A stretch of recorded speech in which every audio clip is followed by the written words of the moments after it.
प्रिय विद्यार्थियों, हम सभी लोग जानते हैं कि फिजिक्स में सबसे पहले चैप्टर फर्स्ट और यूनिट 1। चैप्टर फर्स्ट का नाम है आवेश एवं विद्युत क्षेत्र। आवेश एवं विद्युत क्षेत्र।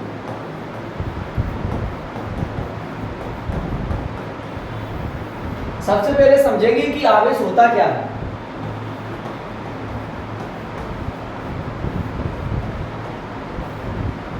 तो हम सभी जानते हैं कि किन्हीं भी दो वस्तुओं को जब हम रगड़ते हैं, यानी कि हमने देखा दोनों हाथों को रगड़ा तो ऊर्जा निकलेगी। तो घर्षण के कारण जो ऊर्जा उत्पन्न होती है, घर्षण के कारण जो ऊर्जा उत्पन्न होती है उसे आवेश कहते हैं।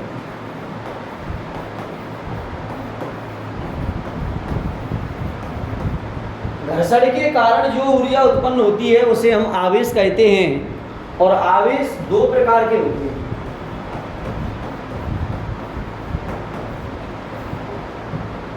पहले नंबर पे है धनावेश और दूसरा है ऋणावेश। ऋणावेश।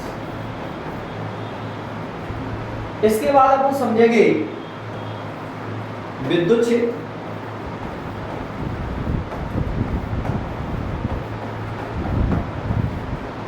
ऐसा क्षेत्र, यानी कि विद्युत क्षेत्र का मतलब है ऐसा क्षेत्र या ऐसे समुदाय का ऐसा क्षेत्र जहां विद्युत के चारों ओर का जो अध्ययन किया जाता है उसे हम विद्युत क्षेत्र कहते हैं। विद्युत के प्रभाव का, यानी कि जहां लाइट चल रही है और जहां तक उसका प्रभाव, जैसे मानो ये पंखा है, इस पंखे की हवा कमरे से बाहर जाए तो नहीं जा सकती है।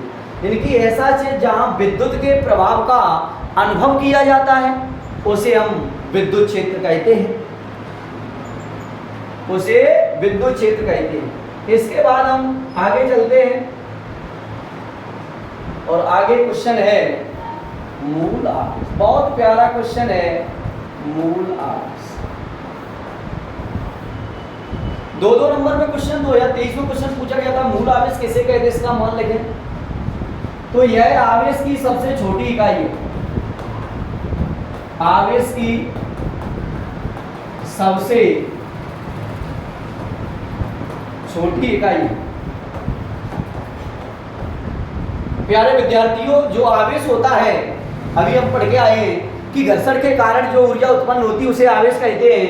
तो आवेश की सबसे छोटी इकाई है। इलेक्ट्रॉन पर उपस्थित आवेश को, इलेक्ट्रॉन पर उपस्थित आवेश को, इलेक्ट्रॉन पर उपस्थित आवेश को, उपस्थित आवेश को मूल आवेश कहते हैं। हमारे पास जो इलेक्ट्रॉन है इसके बाहर जो आवेश होगा वही मूल आवेश है। तो इलेक्ट्रॉन पर उपस्थित आवेश को मूल आवेश कहते हैं। इसे न्यूनतम आवेश के नाम से भी जाना जाता है। न्यूनतम आवेश। एक बार OTI न्यूनतम आवेश किसे कहते हैं? इलेक्ट्रॉनिक आवेश को ही कहा जाता है। तो न्यूनतम आवेश कहा जाए या इलेक्ट्रॉनिक आवेश कहा जाए या मूल आवेश कहा है, इन सबका मतलब एक ही है। और अपन समझेंगे कि इसका मान कितना होता है। इसका मान 1.6 10⁻⁹। क्यों भाई, आवेश की बात पढ़ रहे हैं तो इसलिए आवेश का मात्रक कूलम होता है। तो मूल आवेश के बारे में हमने पढ़ा कि मूल आवेश का मान 1.6 10⁻⁹ कूलम है। इसके बाद एक नेक्स्ट क्वेश्चन है आवेश का क्वांटीकरण। क्वेश्चन नंबर दूसरा है, ये क्वेश्चन नंबर पहला है। आवेश का क्वांटीकरण।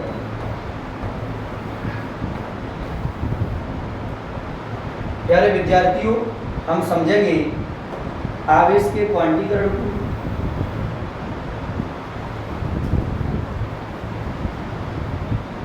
बनाएंगे कि जो प्रकृति होती है जिसे नेचुरल कहा जाता है, प्रकृति में आवेश सदैव